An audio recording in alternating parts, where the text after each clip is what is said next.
Hey, Big V here. Today we're talking teams with Verl Workman, CEO of Workman Success Systems, where we specialize in building, recruiting, and developing high-performing teams. If you're watching this video, there's probably something that you've searched or you've Googled looking for, how do I build a successful team? One of the most important ingredients of building a team is really learning and understanding how to recruit new people to your team.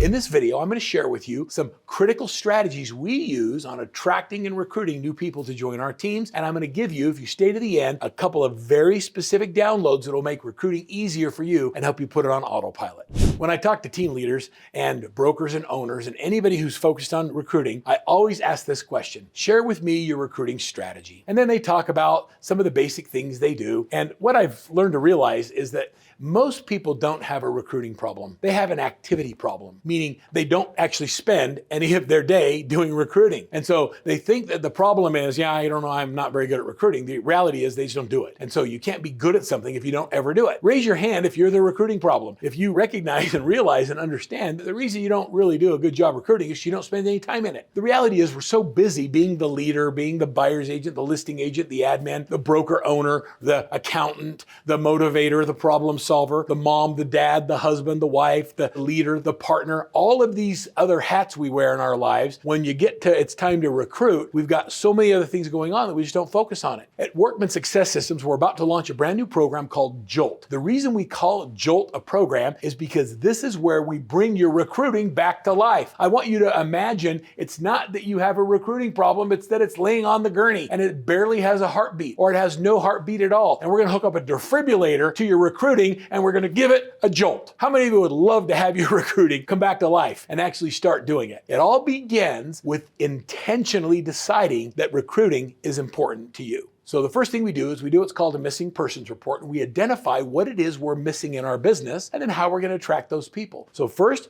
we have to know the who, and then we can do the what. Once we've identified the who, then we've developed what we call are the 12 pillars to successful recruiting. Every recruiter should have a minimum of 4 pillars that they focus on that will generate 100% of their recruiting goals. I'm going to give you some of the pillars right now. I'm not going to give you all of them. The first pillar is I'm going to say that we have to create an attractive recruiting culture, meaning is your business, is your team so attractive that people want to be part of it? Are people swiping right on your team because they want to be introduced, they want to have coffee with you? If they're not, then what can you do to change that? You offer great services. You create an environment where you help them grow their businesses so that when they see you, they think, wow, that person's really helped me. Attraction is way better than recruiting. So number 1, build an attractive culture. Number 2 is offer comprehensive training and development programs. I love the companies who have ongoing training, specialty training for buyer's agents, listing agents, administrative assistants, how to go from 0 to 2 transactions a month in 90 days. There's incredible training, if not Workman's, somebody else's, that you can offer that is live classroom-oriented training where you invite everybody that you'd like to know about your attractive culture. By coming into your live courses, they get to experience your energy, your enthusiasm, your caring, your core values, and they get to hang out with the agents that are part of your team or your brokerage.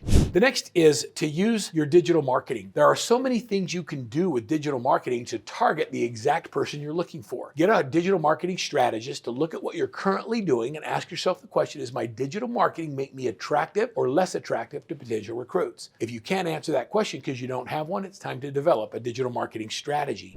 Number 4 would be networking, and that is to put yourself in the place where agents are hanging out. You have to go. So when the Board of Realtors does a Habitat for Humanity, or they do a golf day, or they're raising money for RPAC, whatever's going on in that business at that time, I encourage you to start showing up and be present. And just don't show up and say, hi, I'm looking for new people. Nobody wants to talk to that team leader or broker. Show up and give something of value. Hey, at our office, we've been doing this to help people get past the commission objection, or this is what we're doing to help people understand that there's different ways that you can help people with financing today. We have an interest rate office. Use the shift modules that I'm talked about in so many of these videos. I'm going to link several videos in the bottom here where we've given away different shift modules that you can use to share with other agents that you would like to be attracted to your team or to your brokerage. So show up and network and be part of a solution. Don't ever show up empty-handed. Another great way of becoming attractive is building and developing a strong community-based brand. We did a video recently where we talked about how events drive revenue, events drive recruits. Putting on community events, doing things for first responders, doing things for children on Halloween or things on 9/11 or things that you can do on Veterans Day. There are so many amazing events that give you the ability to invite the entire real estate community to participate with you. I love our associations like the Houston Association of Realtor that every year does a leadership training program, and part of that leadership training program is they have to put on a legacy project. And in that legacy project, the group of leaders that are developing leaders go through and they come up with something they can do to impact the community and get all the agents in the association to be involved in that thing. Whether it's working on helping children get clothes or coats for winter, or whether it's do something with human trafficking or doing something for underprivileged children. I found that these legacy projects bring people together. They raise a lot of money, but more importantly, they make your brokerage, your team, and your leadership group attractive to others. Give back and make a difference.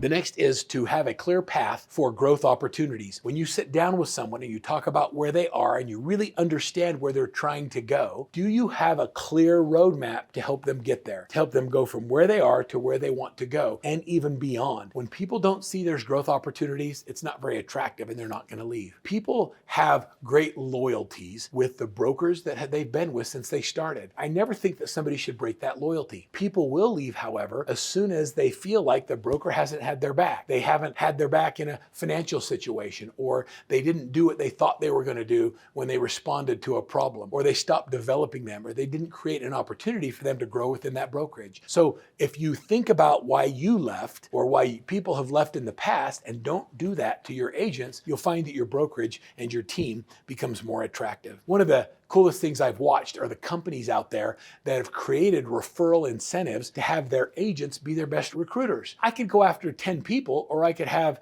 10 of my people all go after one. And if I have a financial incentive and a real, true, legitimate incentive for them to recruit, then my entire team becomes the best marketing engine you could ever put into place. Because a recommendation from someone who's happy where they are is the greatest kind of recommendation you can get when trying to grow your brokerage or your team. When you think about referral programs, I love the incentives for people to bring new people in. And some people pay them on their production over time. Whatever your business model is, find a way to encourage the behavior you want from the people that you lead. I'll do one last one, and that is I'll say, and I recommend that you partner with real estate schools. If you're looking to attract brand new agents, either own a school, run a school, or teach in a school, but create an environment where you get access and you can share your knowledge, wisdom, and experience with new people that are up and coming in real estate. Creating an attractive environment and focusing on recruiting is not that hard, but it does take intention. I want you to download the Daily Success Habits Tracker that we've created specifically for recruiting, and you'll become very clear on how much or how little of your effort is spent in your day on attracting and bringing new people into your company or your team. Recruiting is an action sport. It requires daily activity and focus on doing the things that we've talked about, and I want you to start tracking it. We also use a thing called the Daily Success Habits Tracker and the My Perfect Week for Recruiting, where we intentionally time block and put things in our calendar that we want to get done from a recruiting perspective.